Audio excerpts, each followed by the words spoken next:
Okay, Lori introduced me Yes. to this drink earlier because Lori's cool, and I'm crazy about Lori Sokol, and she's actually a PhD. And what are you a PhD in? Psychology. And so Scary stuff. Yeah. I'm actually a little afraid. I don't work in my off hours. I don't work in my off hours, so don't Thank worry. Thank God, because There's no couch. I didn't bring my couch with me. you don't need a couch. I have my Okay. situations. But then what brings you? So let me ask you a question Yes. in the sense of that, because you're also in real estate and you have I believe, I own publishing magazines that also cover real estate development. and yes. so on and so forth. In our fast-paced New York lifestyle, is it easy to become a new single? To become what? A single person? Do you Well- think the pressures of what we live under here in New York possibly might have, as a psychologist or just as a person living here, what do you think? Does that help create enough exhaustion that you can't have a relationship? Well, I think nothing worthwhile in life is easy. If it's easy, it's not worthwhile. So, being single in the New York area, it depends on what you want after that. Do you want to get married again? Do you want a relationship again? Do you not want one? It depends on the individual. There are so many people out there. It depends a lot on what you've learned from your relationship previously. And that dictates what you want to choose in the future. The point is, I think the most important thing is selecting your life and living your life according to what you want, not what society dictates. Not about being married or single, it's about what you want in your life. And that's a very individual choice. And the other important thing is to learn from your experiences.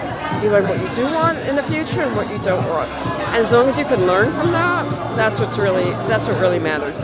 And there's all types of relationships in this world. Yes. You know, there's the GLBT. There's all kinds of ways that people live on our planet.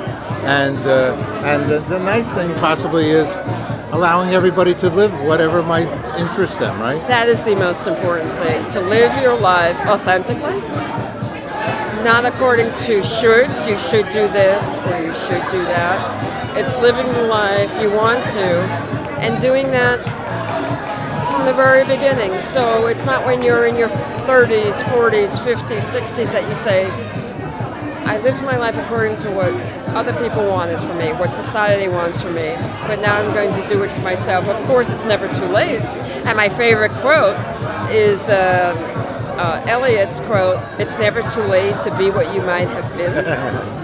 I love that quote. But the point, and it never is too late, but to do it as early as possible in your life.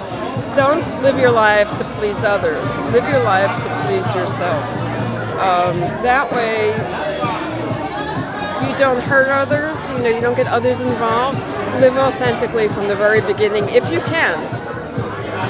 And know that there are people out there to support you. They may not be your family members. Your family may end up being your friends, but at least you get to select them.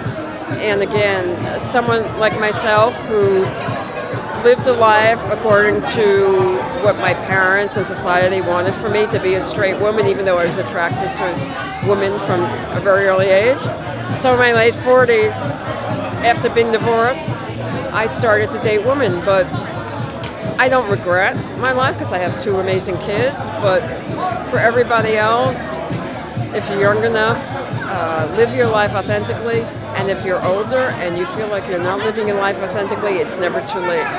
And of course, Christy Jenner is an example of that. I'm an example of that.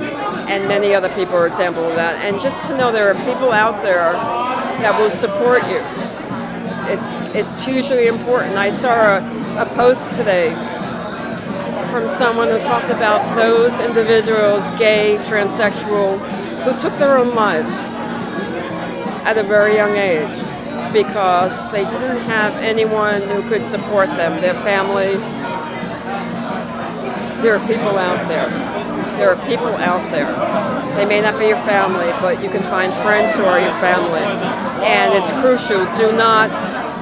Life is very precious, and go after it, live the life you want, and there'll be people out there who support you. Yay! I love it. I mentioned to you when we were talking about this, I was a co-captain of the track team with Bruce Jenner. You said that, and yes. I'm so. It's the first time I'm mentioning it to our audience, and I'm so happy for the guy. You know, it's just he said what he said. He felt what he felt. He's doing what he feels he needs to do. And in Yiddish, we call that Zeitgesund. Yes, of course. Which go in good health. What are we wasting our time worrying about what anybody else wants to be? We got enough trouble by ourselves. You know, it's a lot easier in this society to be straight. So it takes a lot of courage to be authentic when you don't fit into the mainstream. Last night I spoke with a few transgender individuals, asking them questions about Caitlyn Jenner and what they feel. So it's mixed. They feel that Caitlyn has brought this out into the mainstream. People in their living rooms in parts of the South or the Midwest who don't know anyone who's transgender can now see someone who's transgender. They may not react positively, but it's brought up the conversation.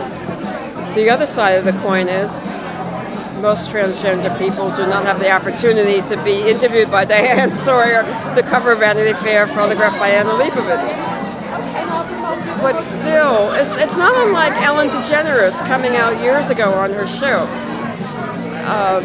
Although, who has an opportunity to do that, to come out as lesbian on a national show, but it strikes the conversation.